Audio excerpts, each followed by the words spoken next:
Washtay. Hello, everybody. My name is Scott. I'm a lawyer, and as my side hustle, I teach classes on restorative justice. Last year, I was gifted with this incredible opportunity to take a year and teach in one of Canada's most northern universities, University College of the North in northern Manitoba. And I had the opportunity to spend a year learning with a class of students in a course designed as the university's response to the calls to action from the Truth and Reconciliation Commission. And so what we did, it was first generation survivors, second generation survivors, as well as colonial students that were looking around saying, we've never heard this stuff before. And we spent the year talking through the Indigenous colonial dynamic over the last 300 years. And this is really the point that we're at as a nation-to-nation relationship across Turtle Island these days.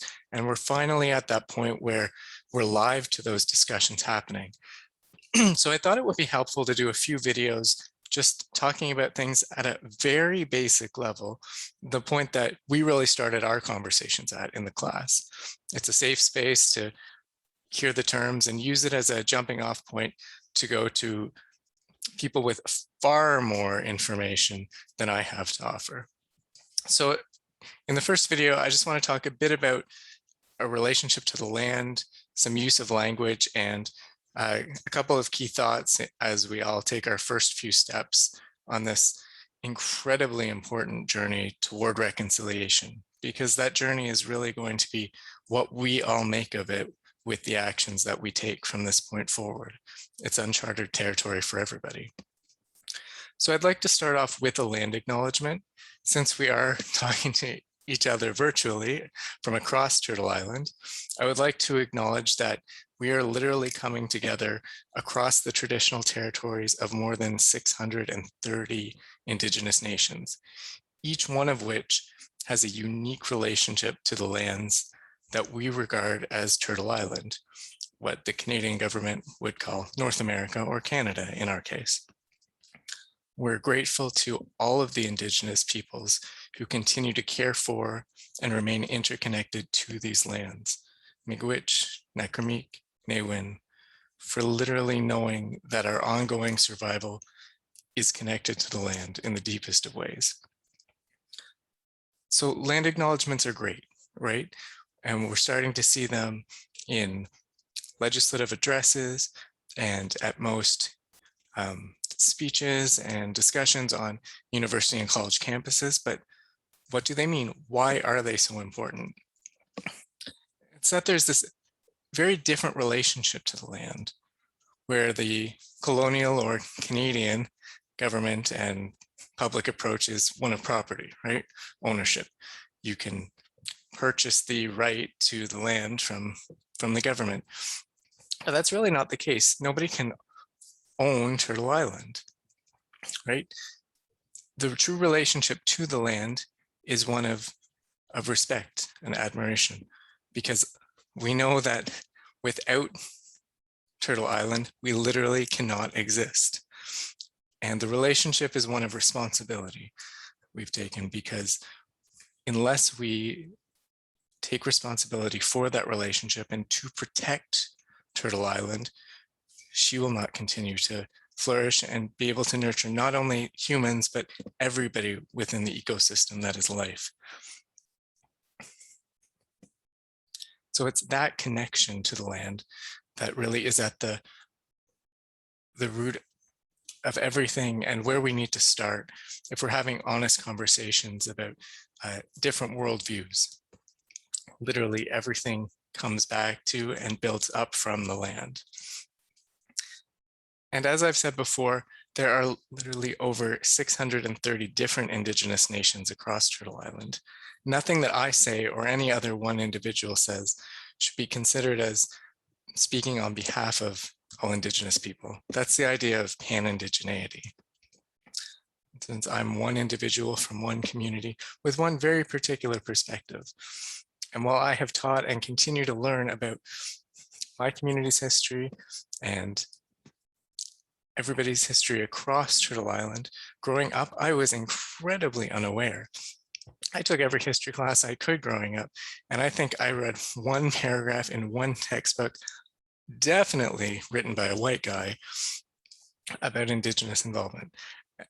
And that is not the true history of Turtle Island. So while our communities and our families are continuing to carry these traumas that we have endured, it is only now that it's becoming safe to discuss and recount these histories as they really were. And really for us all to move forward on a path that actually goes to reconciliation, we need to be able to have honest conversations.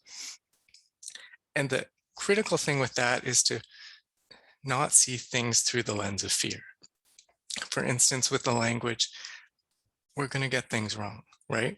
I'm going to just share a slide quickly with some of the key terms to think about. But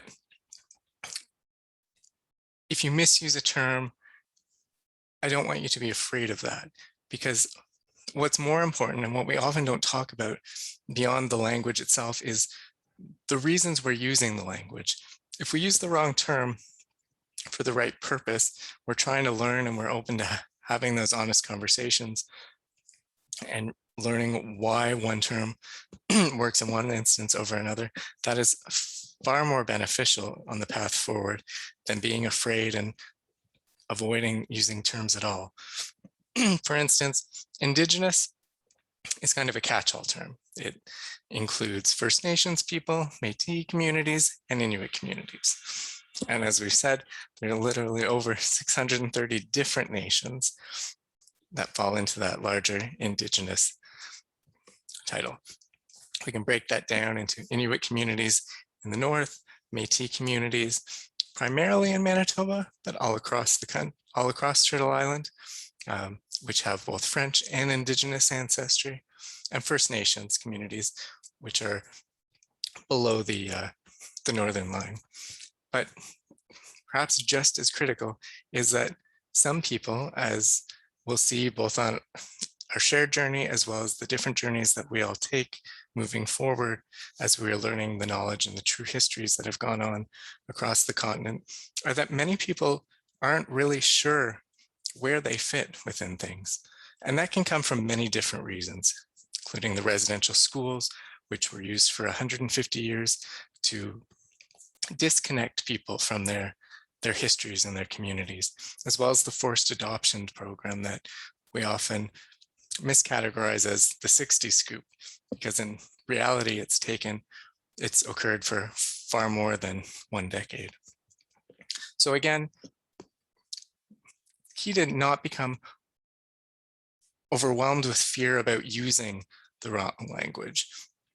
The really important thing is to start having those conversations and getting used to terms. And if we misstep, that's okay, because it's the honest attempt in moving forward on this journey together that's critical.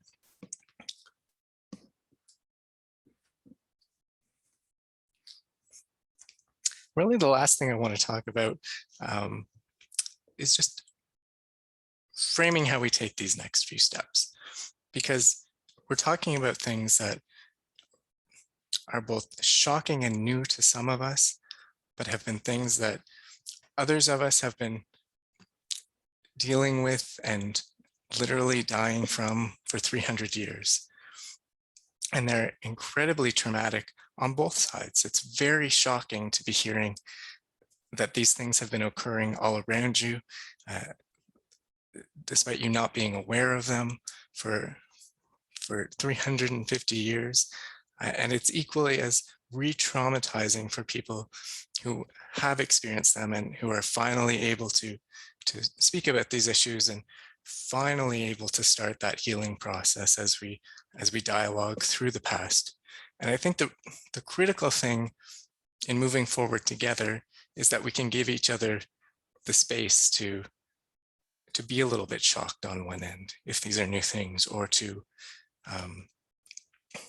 release some of that trauma that's been pent up within us for our entire lives, in some cases in ways that we haven't even been able to recognize ourselves, let alone in a way that we can communicate them with those around us. So I think giving each other the space to have those emotional moments and to work through them instead of looking at things through a lens of fear and avoiding these conversations, because the only way we're going to be able to carve out a path towards real reconciliation that works for everybody across Turtle Island is to do so from a genuine and open place and a safe place for everybody, because that is certainly something that almost none of us have had. So with that, Miigwetch, Meik for listening, and I'll see you soon.